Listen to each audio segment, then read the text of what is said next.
Господин президент, добрый день. Скажите нам, пожалуйста. Mr. President, good afternoon. Please tell us if this new truce, this new ceasefire will hold. If I'm not mistaken, this is the third ceasefire. Если не ошибаюсь, это уже третье. Все будет зависеть от того, как поведет себя Армения. Everything will depend on how Armenia behaves, because Armenia disrupted the first two ceasefires. After the first ceasefire, which was declared on humanitarian grounds, Armenia violated the ceasefire within 24 hours and barbarically launched a ballistic missile at the city of Ganja at night. As a result of the first shelling, 10 people were killed and many were wounded. Then they hit Ganja again, and also at night. There were even more victims, so we had to retaliate. As for the second truce, we have a chronology of Armenia's violations of the ceasefire. They violated it literally 2 minutes after the agreed hour of the truce. Today at 8 o'clock a new ceasefire came into force. Now it's 10 a.m. in Baku. At about 3 to 4 minutes after the ceasefire entered into force around 8 o'clock, several artillery shells were fired at the city of Tartar again. We are not reacting to this. We hope this was an accident, but we will be forced to respond adequately if this continues. Но если это будет продолжаться, естественно, мы будем вынуждены отвечать адекватно. Господин президент, что на самом деле... Mr. President, what actually caused the outbreak of the hostilities at the end of September? Why did this happen? Это была череда событий политического и военного характера. There was a series of events of political and military nature. Armenia's main goal was to disrupt the process of negotiations in every possible way. Armenia's new government has repeatedly stated that the fundamental principles are unacceptable. It will not return a single centimeter of the occupied territories, which contradicts the fundamental principles. The Prime Minister stated that we should negotiate not with Armenia, but with the so-called leaders of the Nagorno-Karabakh, which is unacceptable both for the OSCE Minsk Group and for us. He also stated that Karabakh is Armenia, full stop, thereby completely undermining the negotiations. In the past year, there were practically no negotiations. To shift the blame on us, Armenia made 3 subversion attempts: in July on the border, in August when they sent a subversion group, and in September when they bombarded our cities. They probably thought that we would show restraint again, but that did not happen. We answered them in a manner that they are now regretting it. Но этого не произошло. Мы им ответили, так что они об этом сейчас жалеют. На каких условиях вы тогда будете согласны? On what conditions you will agree to stop the hostilities then? You have repeatedly spoken about the need for a constructive approach on Armenia's part. What should a constructive approach be like? Конструктивный подход должен быть заключаться в том, что они должны публично. A constructive approach should be that they must publicly declare through the Prime Minister that they accept the fundamental principles. The fundamental principles envisage the return of 7 districts located around the Nagorno-Karabakh Autonomous Region to Azerbaijan, and the return of Azerbaijani refugees to the territory of Nagorno-Karabakh, including the ancient Azerbaijani city of Shusha. These approaches are in principle based on 4 UN Security Council resolutions, which require practically the same. But when the Armenian Prime Minister says that not a single centimeter of land will be returned to us, the Armenian Defense Minister says that Armenia will start a new war for new territories, and when aggression is carried out against us, there is not a constructive approach, of course. He must say that yes, the occupied territories will be returned to Azerbaijan, that the Azerbaijanis will return to Nagorno-Karabakh, including Shusha. Then, of course, we will agree very quickly. Возвращены Азербайджану. Да, азербайджанцы вернутся в Нагорный Карабах, в том числе в Шушу, и тогда, конечно же, очень быстро мы придем к соглашению. Господин президент, один вопрос, который очень спорный. Mr. President, there is one very controversial issue. Some countries, not only Armenia, but also France, have somehow accused you and Turkey of sending thousands of mercenaries, jihadis from Syria to Karabakh via Turkey. How will you respond to such accusations? And how will you respond to the allegations that speak of the presence of Turkish troops and Turkish military aircraft on the territory of Azerbaijan? Вот говорят о присутствии турецких войн и турецких военных самолетов на территории Азербайджана. Я уже на этот вопрос неоднократно отвечал, отвечу еще раз.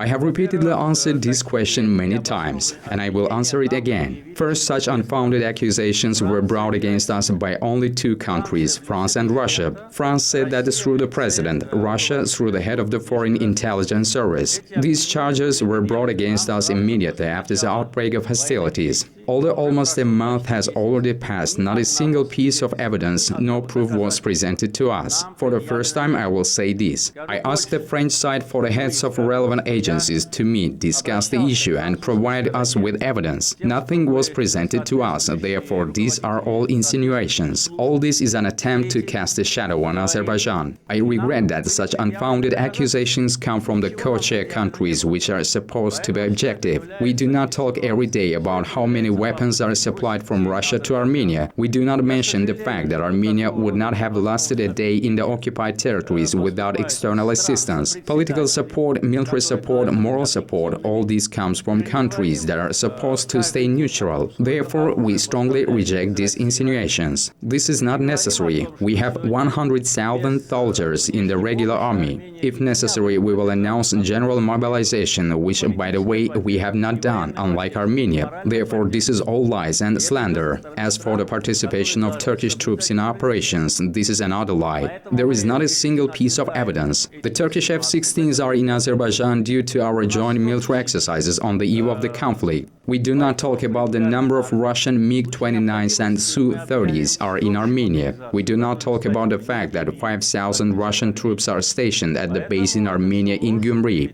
According to our data, there are periodic weapons supplies of the Armenian armed forces from there. These are facts in contrast to what is being said about us. Therefore, I suggest that those who want to accuse us should first deal with their matters before jumping to such hasty conclusions based on false information. А после этого делать такие скоропалительные выводы, основанные на ложной информации.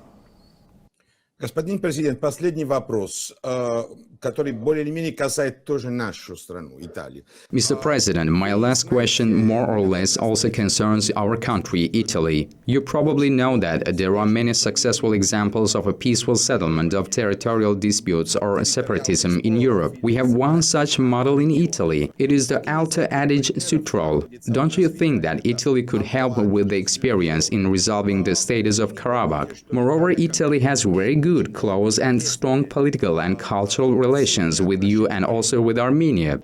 Культурные и с вами, и тоже с Арменией.